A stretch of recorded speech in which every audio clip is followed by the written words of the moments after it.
Ellie, we are going to be headed on into Oregon now. We do have NIP sitting at a one-map advantage inside of this best of three to decide who is the best team inside of LATAM. Team one, they have to stand up and be counted here on Oregon. And honestly, I don't think there's a better map for Team one to do that on. We were having a bit of a chat there inside of the break, and NIP haven't played Oregon a great deal at all. It is almost, well, I think it is their permanently banned map. It is the map they ban the most. So there's a chance that we're going to see something a little bit new here. And I mean, what does that say about NIP when there's a major in a couple of weeks, Gio? They're willing to bring out a map they've banned out for an entire stage here in the Copa Elite 6 finals. Mate, they just want to make their mark. They just want to get the nail in the coffin. And they just want to win everything. On. I am definitely interested to see what it is that NIP have planned, though. Now, they're going to be starting on their defense, but one of the things that we did talk about was they always had this same freezer push approach, like every time they attacked onto Oregon back in stage 1, and then we just obviously haven't seen any of it in stage 2 because they've decided not to touch the map.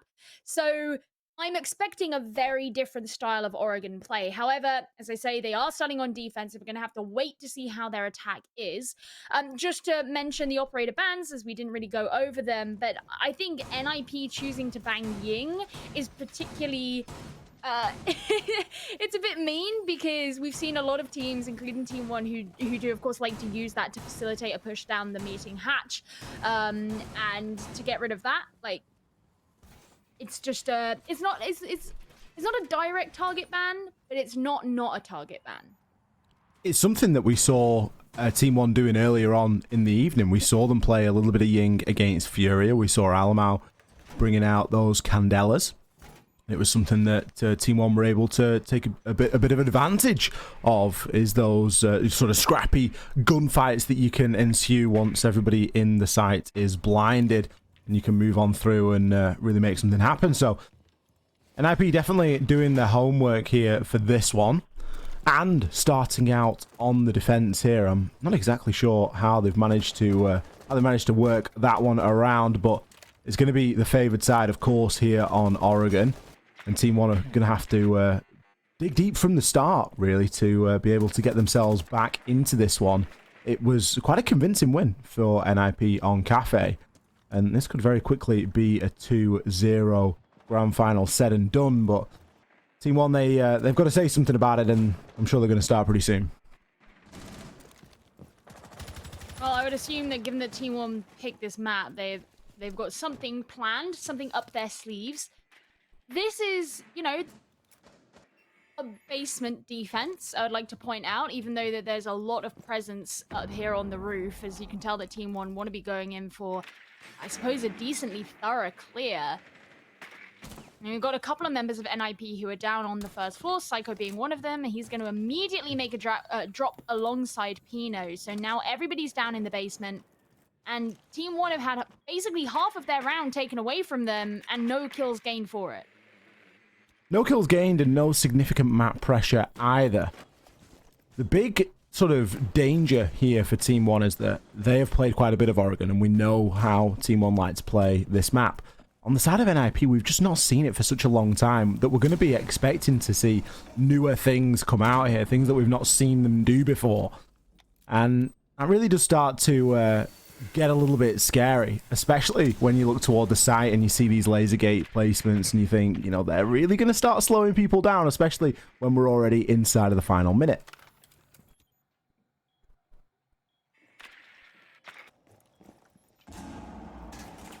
Sending the Geminis down through Freezer, which, I mean, again, cool, you're getting some good information, but there still hasn't been any significant pressure, and there doesn't seem to be anywhere else either. So Boozy, for example, who's over an elbow sitting behind a shield, is pretty much untouched right now. Now, they want to get rid of these Aruni gates. That's what the Lifeline's doing here. The Gonus might be about to pressure Muzi. So they will have this multi-pronged approach, and KDS opening things up onto Psycho, but Pino is ready for those coming down through Freezer. Neskin now the next into the breach inside of that freezer. Alamau's actually going to be prone. Finds himself a triple kill. Kamikaze again trying to hold on. Going to be a quad for Alamau. honestly, sometimes I just don't know how he does it. How does he get away with those sort of engagements? 4 kills seemingly out of nowhere. Just cruel. Honestly, that did seem to be. I'm not even sure where Alamau came in from. Did he come in through meeting hatch or did he come down the stairs? Because I'm going to guess meeting hatch, just because I know it's going to annoy you. well, no, because it actually worked. But what I was going to say is NIP didn't have a really significant presence up on the north side. They had it was all kind of centralized. I think a lot of their positioning, and then as I say, Muzi was all the way out in blue and elbow. But I can actually totally see how Alamau would have been able to freely make his way into supply like that, because there wasn't anybody directly watching it. And then if he's gonna crawl along the ground, it's like the snake game. yeah. You got to start the round on your belly, you end the round on your belly. You just got to prone all the way on through. I mean, jokes aside, Alamau's done great work there to come away with the round, especially when we're sort of talking about how much time was wasted by NIP and what their sort of setup was looking like. It was very time wasty. It was very utility sinky. You've got to get through a lot of those laser gates before you can start pressuring shields or players in power positions. So for Alamau to burst through and find himself 4 is certainly impressive indeed. I think it might just be something about this map, because this was the map that Alamau at 19-2 on earlier on today. So I don't know what it is about Alamau and Oregon, but he always seems to have a stormer. Well, I mean, the challenge is on for him to beat that, right? Psycho pushing up kind of aggressively up towards green. Now he keeps. There have been a few rounds where he's been taken out really early. Just stop! And Alamau, you too, stop! Psycho's had one good round, right? And that's cruel. That isn't true. But for the sake of the statement, he's had one great round inside a cafe where he got 3 kills on the windows. And then since then, he's tried to play in this aggressive nature. He's tried to get himself out there. And just... who goes on that long of a run out in this day and age with the outside detection being instant? It's just not something that you see. Alamau hits him with the turn and burn. Sure, he's on 1 health, but again, it's a nice opening advantage here. And that, honestly, the dangerous thing here is we've got Alamau on the book. That is just something that we don't get to see all too much of, but it is a very dangerous prospect. He's got himself straight on it. He's gathered a bit of intel, but that's really all it is ever going to be. Lagonis takes him down, but he was already DBNO'd. Julio now trying to pressure up onto this window. Kamikaze finds one onto Lagonis. Team 1 have really rushed this, and they've got themselves into a 2 versus 2 despite that early advantage. Julio's going to find one inside of the attic as well. Neskin cooking a nade, getting it on in, but it isn't going to deal any damage. He's announced himself now, and he's going to go for a bit of a deeper nade, but that's not where Julio is hiding. Julio has a bit of information here as we see yellow pings coming on through. Neskin now going to make his way up the yellow stairs, but the Toxic Babe canister is going to cut him off. The barbed wire has been removed, but again, everybody knows where he's coming from here. Now, he's got a minute to play with. He's got plenty of time, and with the way that these canisters are being spaced out, Kamikaze isn't going to be able to hold that off forever. The last canister comes on through, and there's still 50 seconds yet to play here. Neskin just going to be biding his time. The diffuser's cold. We can forget about that at this point. This round really is going to come down to kills and kills alone. And they should be kills that NIP are getting. Kamikaze going to throw out a couple of cursory shots. Julio just misses his chance. Neskin has now made it to the top. And he's going to look to try and push on in aggressively. Oh, I thought he was going to find Julio there, but Julio hits his shot. How many times have we seen this guy clutch up so far tonight? The Roni there doing the business at the close range. Yeah, I mean, as you say, Team 1, they had the early advantage in that round, but what they didn't do was any kind of structured attack onto the site. So we didn't see a particular emphasis on, opening up with hard breach and coming in through games and attic and whatever. There was, Alamau just jumping in through big window, and maybe it was an attempt at bait and he was just trying to be a bit of a martyr, but it just kind of led to a little bit of dysfunction and chaos, which I think didn't help Team 1 in that instance because it separated them all out. And you have this centralized team of NIP who have lost one guy, but otherwise mostly together, and they can just pick you apart as you start to come in, and it leaves you all distant from each other and not really able to perform anything with much force when you're in that kind of situation. So if NIP do go back to Kid Storms in the future, I would like to see Team One just going for a more standard style of attack onto that, rather than kind of allowing themselves to get picked apart. One round apiece here for both of these teams. NIP back downstairs they go, as this was a round that, again, was won off the back of Alamau and what he was able to do in a pinch. We see the setup coming through.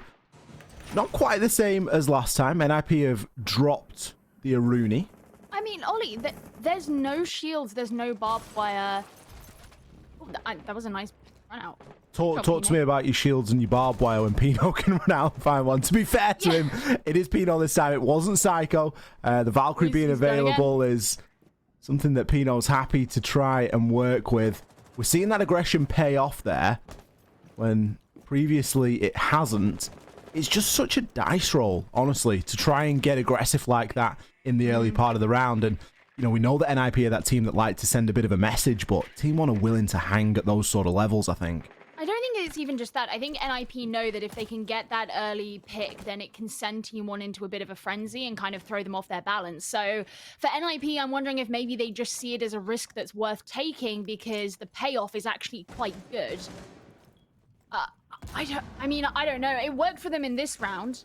But again, you know, with the utility stuff I was mentioning, now you have this kind of position where Julio's at the bottom. He doesn't have anything to protect him. But again, with Psycho standing where he is, unexpected, Team 1 hadn't droned him out.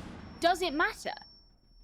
It's like the roles have been reversed here a little bit. I feel like Team 1 are maybe a little bit too far ahead of themselves, and there's still defenders behind them that are going to come through to try and pinch. Neskin's still searching for players inside of Kitchen and will be taken down by Pino. Pino gets a chance at a second as well, but eventually will be traded. Alamar moving very quickly there from the back stairs into the meeting to be able to get something done as they look to push down Laundry now. Lagonis establishing himself inside of this freezer. A pop flash going to go out, but it's going to give the game away. Team 1 are going to have to go for this two-pronged approach here. They're going to be 2 versus 4. 4 versus 1 now as Alamau is going to be the last player standing. Muzi gets a great shot over onto Lagonis. Look at NIP stacking up here for that final kill. Kamikaze going to be leading the charge there, but it could have been any single one of them. A very aggressive round there from NIP. Yep, and that was a round where it paid off. And I honestly do think that they just have that effect on Team 1, where if they can get that opening aggression onto them, then cool, they're kind of playing into their hands.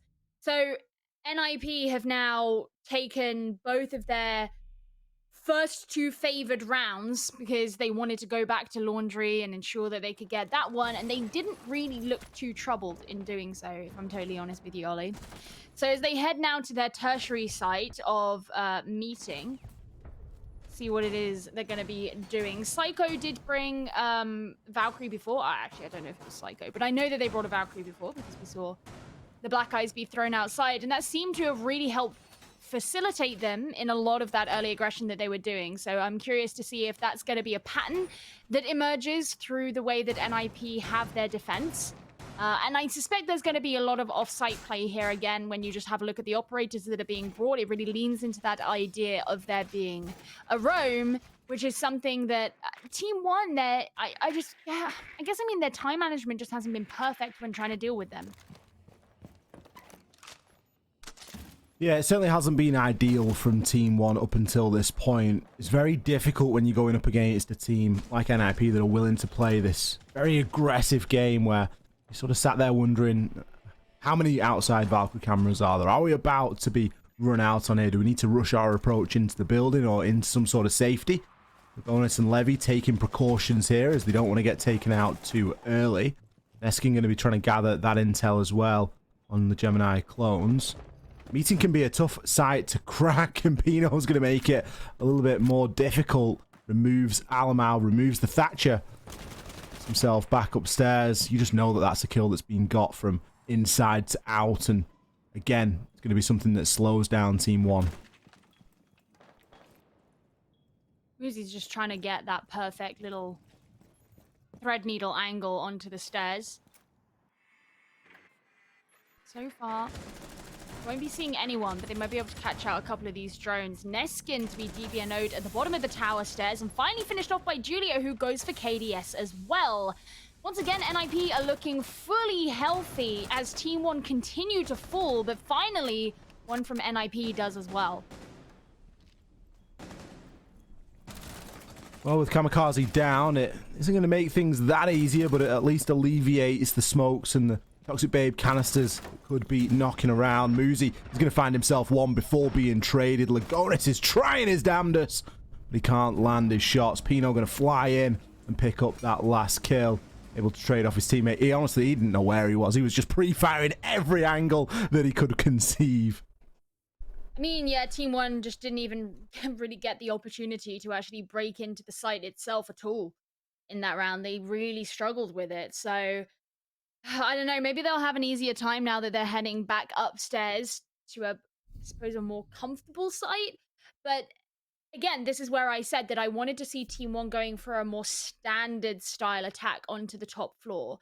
Now, part of me is like, I wonder if maybe they're a bit hurt from the fact that they don't have the Ying, but I don't think that a Ying ban should be hurting you this much, so I don't really want to rely on that. They got the 6 pick onto Jackal, which I think should help, because I think there have been a couple of times where players from NIP have been in places that Team 1 didn't necessarily anticipate. It does certainly seem to me like Team 1's droning on Cafe was better than it is here on Oregon. And I don't know if you would agree with that, Ollie, but it feels that way. Yeah, I think so. I think Team 1 are playing in a very weird playstyle moment. It looks like they're trying to speed run through, and I'm not too sure why that is, because we've seen them play Oregon, and we've seen them play a good Oregon. And just with the way that we're seeing sort of Alamau flex onto this operator and that there isn't a lot of consistency in what they're bringing here. No, not at all, really.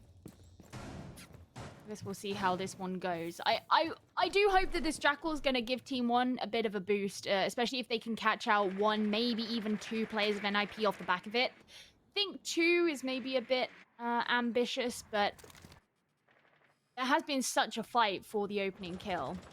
Alamau, I suppose, is looking to come up from behind and catch any roamers who may be playing on a floor that is below the top one. Finally, one of the black eyes got deleted as well, which is going to really help. And that actually is part of the reason, I think, why Pino is going to be heading back upstairs, because he doesn't have that information on his side anymore. Probably wasn't Pino's greatest ever Valkyrie camera, I'll be honest. Just sort of plonked on the side of the white van. It was chilling, you know, it was there. There was an attempt.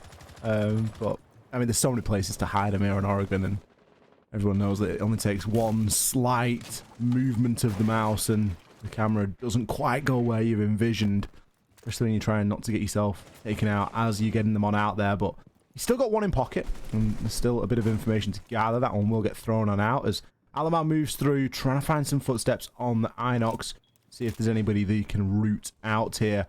Again, a bit of a different approach. Previously, when we saw this site played, we saw Alamau playing on the Book. Here he's playing on the Jackal. And here Psycho is finding more opening kills, hiding out inside of that small tower area, somewhere that we've seen a lot of success from NIP. No! Alamau, how do you lose that fight? Julio, he picks himself up too. Pino, he's going to double down. Very quickly, Levy, he's left in the pinch. He's 1 versus 5, finds the first. Can he move on through? Everybody now on the side of NIP knows where he is. The hatch is open. He could look to drop. Instead, he's going to look and find a kill through it. But Kamikaze is there with the swing. Tell you what, for an anchor, he certainly gets himself amongst the frags when NIP have got a man advantage. He's there after thirsting after that final kill every single time, padding those stats. 4-1 here for NIP. They're running away with Oregon and the series at this point. That was just... It was really frustrating as well, because you could tell that the Jackal was working. So you knew they were correctly tracking. They knew where these players from NIP were. But that doesn't mean anything if you can't actually land the shot onto them. So a round that very much could have gone in Team 1's favor because of that adaptation that they made was cruelly taken away from them just because a bit of a mess up there. And I totally applaud Yeah, it was Levy at the end, right? I totally applaud him for the attempt that he made on the last few players remaining of NIP, because those were two really nice kills that he landed. But if they're gonna rush you at the end, there's only so much you can do. So unfortunate for Team One, who now just have one more opportunity to finish this half at a 4-2. Otherwise, they're going to be having a pretty tough time going into the next half here on Oregon. It's going to be once again down in Laundry, and this will be the third time that they visited it. And NIP were being very aggressive last time they defended here. I mean, aggression has been the order of the day for NIP. That's really what they've brought here against Team One in Cafe and here on Oregon. And it's been quite eye-opening, really, to see NIP play in this a little bit looser and a little bit freer of a play style where they can just play these aggressive operators. They're playing onto the Valkyrie, they're playing onto the Vigil, and they're looking to really take these early engagements. Already we've got Psycho. He's going to dip back, but initially he's stopped Alamau from pushing on through. He's denied the drone, and now he can look to team up with Julio and deal with an approach that's coming through the tower side. Going to be a bit of intel available as well. That kitchen's such a powerful area to rotate through. Psycho now able to set his sights on making sure that Julio is going to be safe, as again, they're not giving anything away for free here.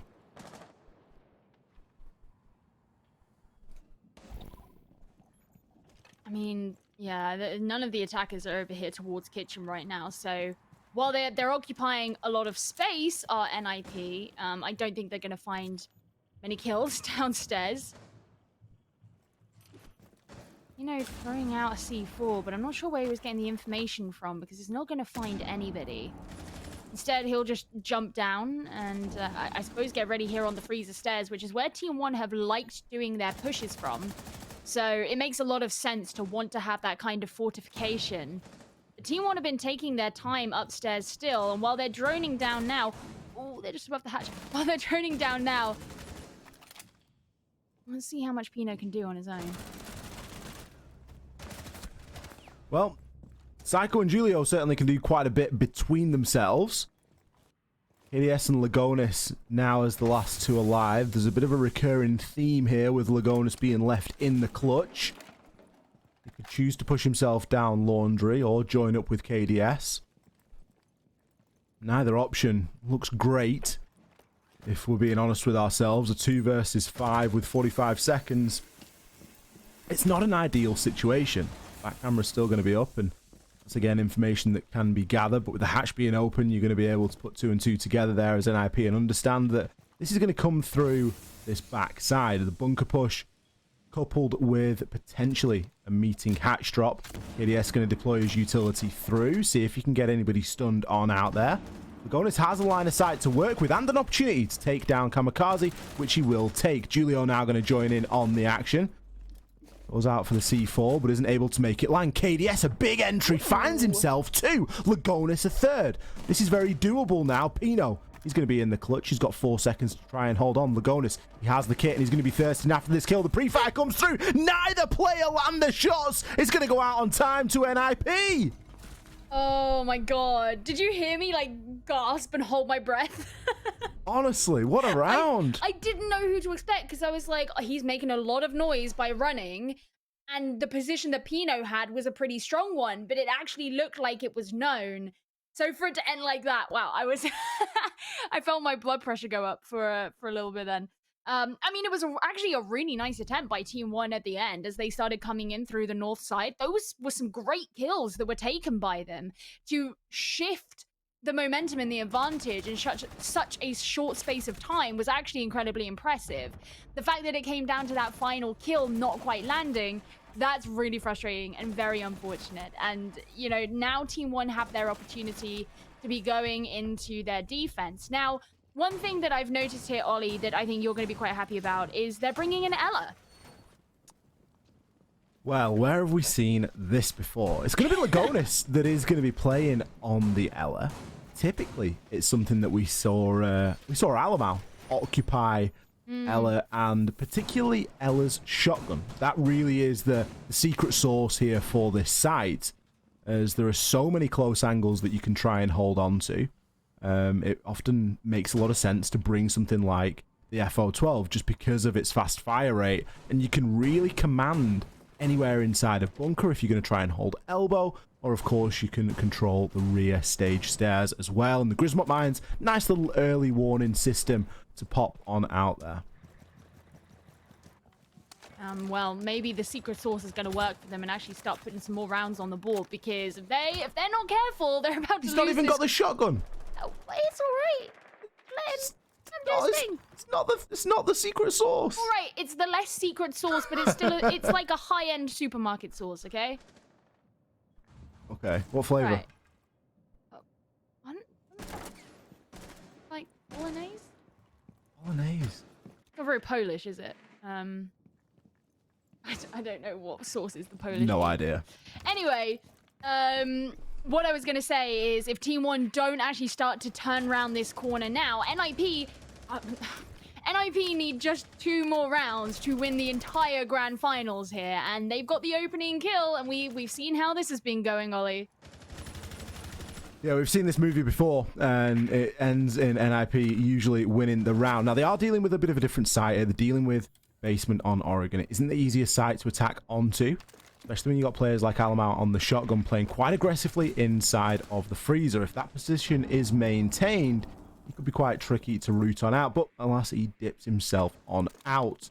Everybody's scurrying on the side of Team 1 as they don't want to get themselves embroiled in these early engagements, especially after already losing Levy and a lot of those WAMI discs, those magnets they were relying on to try and catch a couple of these projectiles. A kill will be found in return. Lagonis, he's going to see some success, takes down Psycho, and a good number of drones as NIP look to try and manifest themselves in this freezer push again, Gio. Gonus is the one who's watching out on freezer duty. When NIP have done this freezer push in the past, it has oftentimes been literally all 5 of them. Now, all 5 of them are not to hand right now. Psycho from the grave is wishing them luck. But I would like to see that not be the case here. And they've worked on opening up the meeting hatch, so I'm going to be looking for this kind of 2-pronged attack. And you can see the way they're stacking up here on Laundry suggests that's what they're going for, which is going to give them some more dimension if they do that, and the opportunity to set up some crossfires, which they always lacked when they just tried to brute force their way in through freezer. Team 1 going to be pretty happy with the time at the moment. Alamau going to send out his last Toxic Babe canister, as they've only got to hold on for another couple of seconds. Push still trying to make its way through into freezer, but it's greeted with a deployable shield. Alamau with the swing finds Muzi. That's going to open up the kills inside of this. Execute will be instantly traded, though. An unfortunate team kill on the side of NIP, but it isn't going to stop Julio from pushing on through. The C4 goes out. It isn't going to be successful as Neskin finds Pino. Another kill comes in onto Julio as he was for a time attempting to get that plant down. It would have been the first that we've seen of the night. We thought better of it. Needed instead to take the gunfights. The time was running out there, and Team 1 find a round they desperately needed. Oh, yeah. They're keeping themselves alive just a bit. They've still got some work to do if they're going to make this a long-term thing. But that was the first step of a longer journey, and now they can move upstairs to greener pastures. Now, this is an interesting one, actually, because I want to see if this clash is going to stay. There we go. Immediately, I was like, the fact that NIP have decided to bring a Capitao, if they stick on the clash, that is such a big counter to the clash that it is basically useless to bring her. Pretty unsurprising that Lagonis there has actually decided to switch over onto Echo instead of staying on Clash, because I think that they would have been in for a world of hurt had that been the case. I feel like it was a nice nod to either team as well, because we saw NIP initially pick the book. Obviously, Alamau's known for playing the book. We saw Team 1 initially pick the Clash. Julio's known for playing the Clash. So it was a kind of a nice nod to either side, like, yep, you know, we ain't going to play these guys. Like, we're just baiting you out here. But yeah, we see you and we respect it. It might be a bit of an edge there that Team 1 can try and introduce here. I'm a little bit more surprised that they're not bringing out the Valkyrie. I'll be honest with you, because with Valkyrie being available and how much we saw NIP take advantage of it, if you're going to bring anybody for information, surely the Valkyrie's got to be top on your hit list. You would assume so, wouldn't you? Especially when you consider that Psycho was playing Valkyrie so very effectively earlier. But the thing is, NIP were using that really to enable a lot of runouts. That's not been something that Team One have lent into quite so much, but I think their Echo is something that they've looked at playing a number of times, and I guess they're more interested in the late round denial. And I guess the double shields, maybe? Does Valkyrie even still have a shield? No, Valkyrie's impacts in C4. She had so many changes a while ago, and I struggled to keep up with everything. But yeah, so having the 2 shields is going to be a big benefit. Especially when you lose Pino early on. That's a couple of nades. The only couple of nades that NIP were trying to rely on here. Again, we see a very quick, fast approach into the round. Player being pinged out there inside of Attic. It isn't going to take much for Muzi. He doesn't need much encouragement at all to make his way on in and get that kill back as a direct trade. Levy going to fall first here, Team 1. I mean, they don't even need to worry about taking down this shield that's in Trophy, because now they have control of Trophy. And opening up the Trophy wall basically gives them Attic as well. That's really, really difficult for Team 1 to hold on to with that kind of pressure. So a lot being taken here by NIP, including KDS's life, but Alamal's going to jump into action and remove him off the board too. I love the patience from Muzi there. He had the ping. He knew that someone was there, and still he was focused on making sure he wasn't taken from the alternate angle. Alamal's going to pick himself up in a big way here. He's found 3 kills so far on the round. He's really done something to bring this back into another winnable round, potentially, here for Team 1. We've got Julio trying to make an attempt, push through into the Attic. He knows that the diffuser is going to be currently down. Psycho is aware of the player inside of the little walk in there. That player is going to be Alamal. He's the hotshot of the map and hotshot of this round. He's going to be able to take down Julio. Potentially going to see the ace right here, but no, it's going to be a trade for the final kill. Lagonis has to step on in there. There's a Z ping for him to work from, as well as knew exactly where he was going to be going inside of that one. Alamal, 4 kills on the round. When that guy steps up, it all looks very straightforward for Team 1. Yeah, he's been looking very alive in this map. And it was one of the things that we discussed earlier, was the fact that when Team 1 played on their previous series of the day, Alamal did really well on Oregon and then kind of dropped off a bit in Cafe. And we didn't really know why that was. Now, he had a decent game on Cafe this time. It wasn't necessarily anything to write home about, but it was okay. It wasn't bad. But again, he seems to really be finding his footing on Oregon. So maybe it's just something about this map that makes Alamal feel very much at home and empowered, whatever it may be, but it's working. And with Team 1 now just 2 rounds away from evening things out with NIP, that looks a lot more doable. And especially if you consider that there is someone, and this isn't even considering all of the contributions that everybody else on the team is making, when you consider that there is at least someone on the team who is regularly getting these multi-kills and really popping off, if I were on that team, I would be feeling a lot more optimistic and comforted about the likelihood of our success. It's how repeatable it is, isn't it? Because you can really attest 2 of the 3 rounds that Team 1 have won to Alamal and what he's been able to achieve. He's picked up 2 4Ks so far. Now, they're rounds that Team 1 have won because he's been able to go in and do that. And sure, the info's been there. He's been enabled by his team. But he's still been the one that's been pulling the trigger. He's still been the one that has been hitting his shots to get those kills. And you just got to start to think and question, like, how repeatable is that here for Team 1 when they're going for this very aggressive play style? NIP get a chance to attack now onto the kitchen site. We're going to be trying to attack here into kitchen and dining. It's not a site that we saw NIP bring out on their own defenses. But typically the push is going to come through this small office area. Psycho able to sneak a little bit of value there into his Twitch drone. He's able to remove one of the ADSs. The other will get burnt, and that's just going to leave everyone a bit more susceptible to the nades that are going to start flooding in.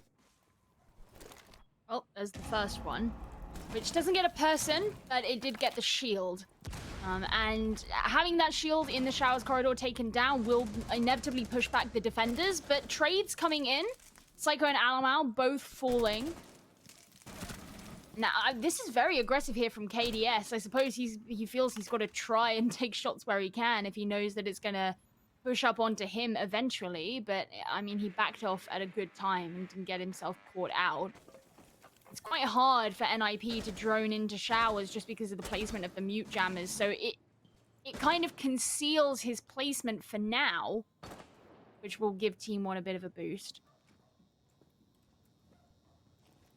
Who's going to be trying to push down the showers corridor as Pino hops himself on in. He's not going to be aware of the player at the top of White Stairs, but it really isn't going to matter as the kills start to fall and Kamikaze left in the pinch. Levy and KDS back to back there, desperately pre-firing onto everything that they could. They're going to pick up that final kill and another round here for Team 1. Slowly but surely, we might have a series on our hands here. It feels it. It feels it. I mean, in that round, it was just kind of strange because if you were to picture that round as a heat map that shows you where everybody was for the majority of the round or whatever, how much of NIP's heat mappery do you think was actually further on than... Can you maybe not laugh at my terminology? I would appreciate that. How much of their heat mappery do you think would have actually been pushed further forward than Small Tower? I'm really struggling to picture the question because I can't get my head around heat mappery. I'm sorry. You know, like where their heat map trail is. Yeah, they really didn't make any serious inroads anywhere else. I think the deepest they were able to get in was maybe the bottom of White Stairs, and even then it was somewhere that wasn't sufficiently droned out. There was not a lot of vertical pressure, which was another bit of a weird one. The push just coming through very flat. I think they'd seen a problem inside of the showers. They'd seen the ADSs. They saw the deployable shield, and that just became the focus. And I think that was something that they maybe just got a little bit blindsided by there. And NIP have got to be careful here. They were very successful on their defensive phase. Oregon is that map where you can see very one-sided halves. And with the way that Team 1 are going here, they're looking quite dangerous to level it up here. Well, it's only going to take one more defensive round for Team 1 to be able to do that. This is, however, you know, the start of the restart, I should say, of the cycle. So NIP will probably have an idea of the kinds of thing that it is that Team 1 are going for. And they're just waiting outside this door for now. What are they waiting for? Are they going to rush in? They want to get rid of the default camera? There's no one there. This has become a real trend inside of LATAM where you'll see somebody wait. You'll see two operators waiting together, either on a hatch or next to a doorway for that to be opened, and then they'll burst on through together. And it looks great. Like, it looks really cool. But I just don't see the true value in it from like a competitive point of view. But it certainly looks good. I'm sure that one day we're going to get a great like cinematic of something happening. But for the meantime, we're going to be left with Alamau challenging quite heavily onto these freezer stairs. The hatch isn't going to be open. And as such, Pino's just going to dip himself off. He's going down for more. He's trying to draw Alamau out of safety, and which is a good thing that he's decided to back off because I think there's a couple of them up there. Yeah, it's not just Pino. We've got Muzi too. So Alamau probably made a good decision there, and they can actually re-centralize back towards the site and figure out where it is that NIP are coming from. I don't know, I mean, Muzi can take the opportunity to actually open up the freezer wall. Cool. That's nice. They want that line of sight.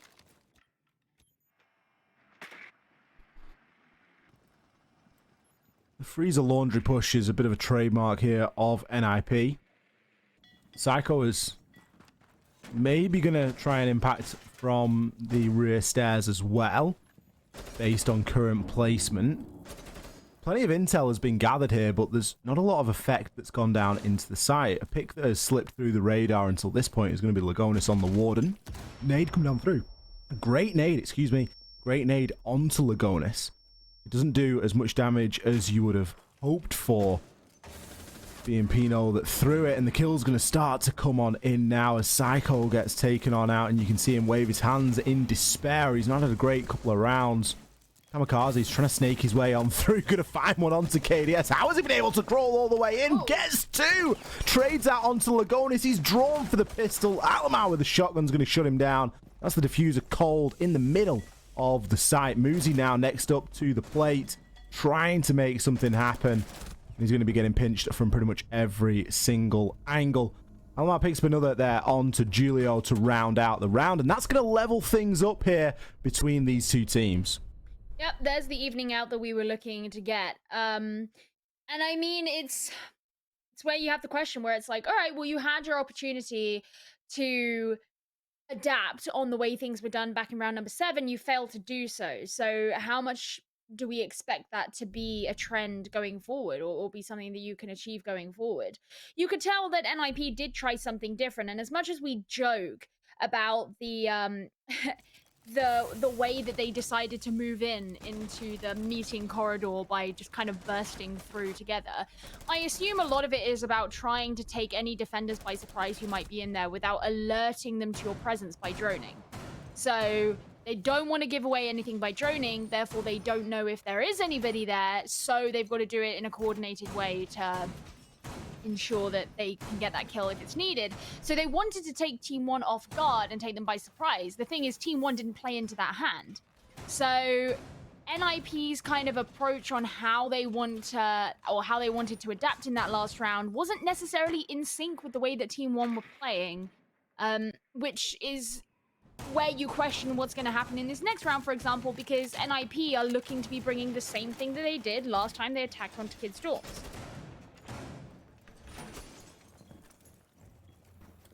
2-4 split is all that's required here from NIP to walk away the winner. So it really isn't an insurmountable task.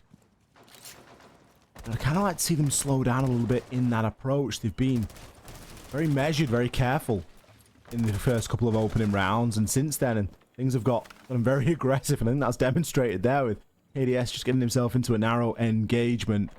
NIP are paying no heed to getting themselves onto that rappel and starting to challenge very quickly onto these players, just getting caught out in a little bit of late setup. Kamikaze are going to be rocking the ace this time, maybe going to try and make something happen. I haven't seen any Maverick play really at all, and again, something that's maybe a little bit unusual is the actual focus that's been going on to taking map control. Instead, Muzi's just focused on pushing through Trophy Door. It's where we saw him have some success previously, and in this round, it's where we're going to see him be the opening pick. KDS there finding the success. The opening onto the games room wall with the Selmas. Now they're just holding those angles through. Now, last time NIP were actually pretty good at taking this trophy control and opening up the wall, which you can see that Team 1 have fully reinforced this time, whereas it wasn't before. And I believe it was Muzi who could get it open with the Ash charges. Not that he's around to do that now anyway. But it does mean that someone like Levy, for example, can hold control here in pit for a lot longer than was able last time, because NIP was so proficient at being able to shift him out before. Julio going to be repositioning himself now. Going to be on the Capitao and could have a big part to play in this execute. Going to get himself onto the double window. He knows that there's going to be a player that's going to be hiding inside main dorms. Psycho now able to push his way through into Trophy as well. He's not had a great couple of rounds, and this one isn't going to be any better. Again, we get the hand up in the air. Exasperated look on the face. He really hasn't seen any success in the last 3 rounds, really. NIP now look to be in a very precarious situation. Julio out on the rappel. He's going to be taken on down. Lagonis, he's going to shut Kamikaze up. And Pino left in the 1 versus 5. He knows where the diffuser is. He probably knows where a few of the players from Team 1 are as well. That's demonstrated. Removing KDS's head there. Really, what is he capable of doing here? Drawn for the SMG, picks up another onto Alamar. Team 1 are throwing themselves at this one. There's still 15 seconds left. The pre-fire from Lagonis will be true. Team 1 put themselves onto a map point here.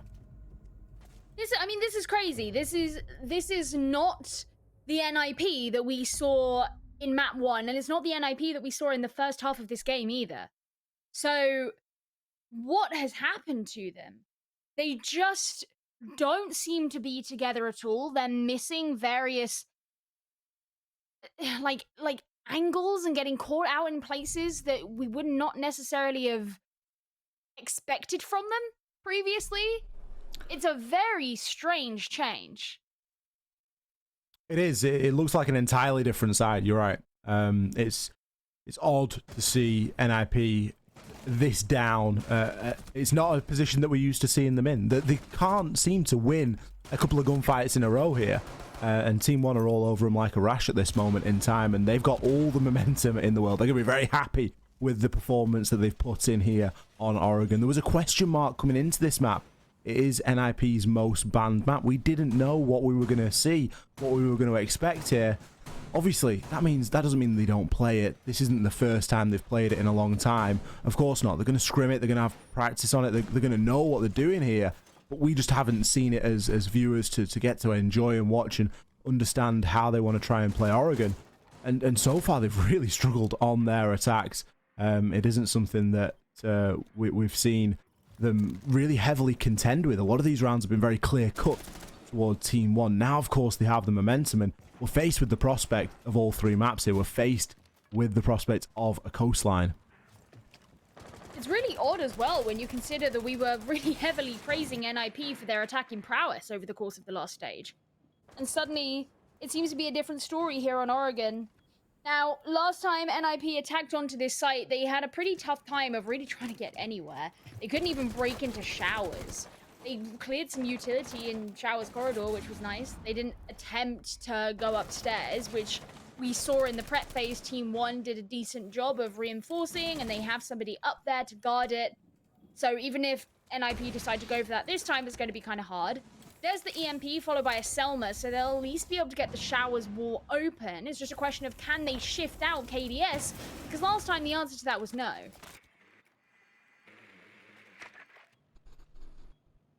We might be about to see a very carefully measured attack here from NIP. Already we can see things moving a little bit slower. We're well into a minute into the round, and we haven't seen any significant engagement take place.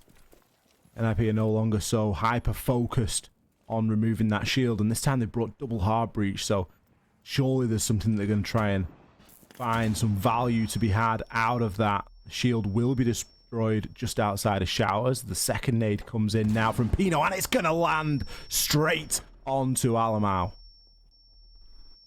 That's a really beautiful nade, and that should give NIP a bit of a boost now that they have the opening kill and a man advantage in the first time for what feels like forever. This yokai drone is watching straight onto NIP, and I suspect that allowed that kill onto Kamikaze before Muzi got onto KDS. This could actually give NIP the opening that they need to get into showers, though, as KDS was that defender looking into it, and you can tell by where Muzi is right now. This is control that they lacked before. Oh. Beautiful kill onto Lagonis. This is going to open so much up for the team. It really is, because regardless of where those yokai drones are now, they're not going to be moving any longer, and they can't be used to stun out. So NIP have bought themselves a bit of valuable time there. The diffuser now going to get juggled as Julio gets chunked on down. Pino with the crossfire is going to be able to get one out as a trade there as Levy takes down Psycho. But now Levy really has it all to do. He's going to find one over onto Pino. Two more to find. 20 seconds to hold on. Levy, it really looks like he's going to do this one here. Is he going to take this one all the way to coastline? Julio, he's 1 HP in a dream. He has the Z ping. Levy hits the shots. What a clutch there from Levy.